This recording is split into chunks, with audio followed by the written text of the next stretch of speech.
இந்த ப்ரானை வந்து க்ளீன் பண்ணுற ப்ரொசீஜர் வந்து நான் ஏற்கனவே ஒரு வீடியோ போட்டிருக்கேன், அதை வந்து வெரிஃபை பண்ணிக்கோங்க. இப்போ இந்த ப்ரான் ஃப்ரை செய்கிறதுக்கு ஃபஸ்ட்டு 1/4 டீஸ்பூன் வந்து மஞ்சத்தூள் போட்டுக்கோங்க, 1 டீஸ்பூன் வந்து மிளகாத்தூள் போட்டுக்கோங்க, இது தேவையான அளவு உப்பு, பெப்பர் வந்து ஒரு 1/4 டீஸ்பூன் போட்டுக்கோங்க, லெமன் வந்து ஒரு டீஸ்பூன். ஸோ இது எல்லாத்தையும் நல்லா மிக்ஸ் பண்ணிக்கலாம்.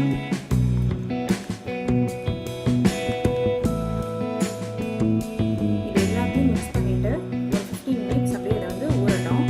அந்த ப்ரான் வந்து 15 மினிட்ஸ் நல்லா ஊறிடுச்சு. இப்போ இதை வந்து ஷாலோ ஃப்ரை பண்ணிக்கலாம். ஸோ ஒரு பேனில் வந்து எண்ணெய் ஊற்றிக்கிறேன். இப்போ எண்ணெய் நல்லா காஞ்சிருச்சு. ப்ரானாக போட்டு நம்ம வந்து ஷாலோ ஃப்ரை பண்ணி எடுத்துக்கலாம்.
மிளகாத்தூள் வந்து ஏற்கனவே நம்ம வந்து இதில் ஆட் பண்ணியிருக்கோம், அதனால் காரத்துக்கு ஏற்ற மாதிரி போட்டுக்கோங்க.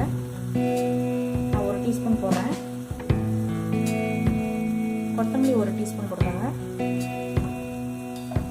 கரம் மசாலா வந்து 1 டீஸ்பூன், சீரகம் வந்து 1 டீஸ்பூன், மிளகு ஒரு 1/2 டீஸ்பூன்,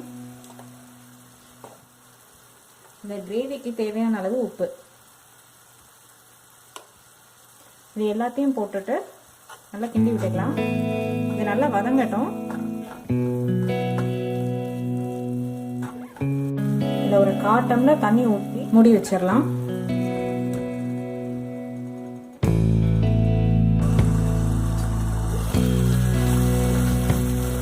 இந்த மசாலாவோட பச்சை ஸ்மெல்லாம் போயிருக்கும். இப்போ இந்த ப்ரானை வந்து ஆட் பண்ணிக்கலாம்.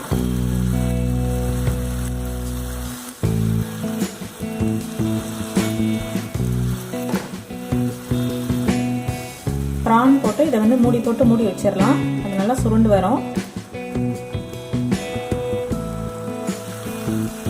அந்த ப்ரான் வந்து நல்லா சுருண்டு வந்துருச்சு. இந்த ஸ்டேஜில் வந்து நெய் வந்து ஒரு 2 ஸ்பூன் ஆட் பண்ணிக்கலாம்.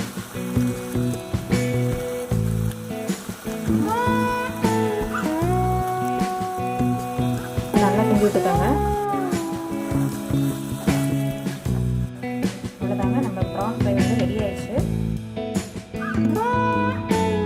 கொத்தமல்லி போட்டு இறக்கிடலாம்.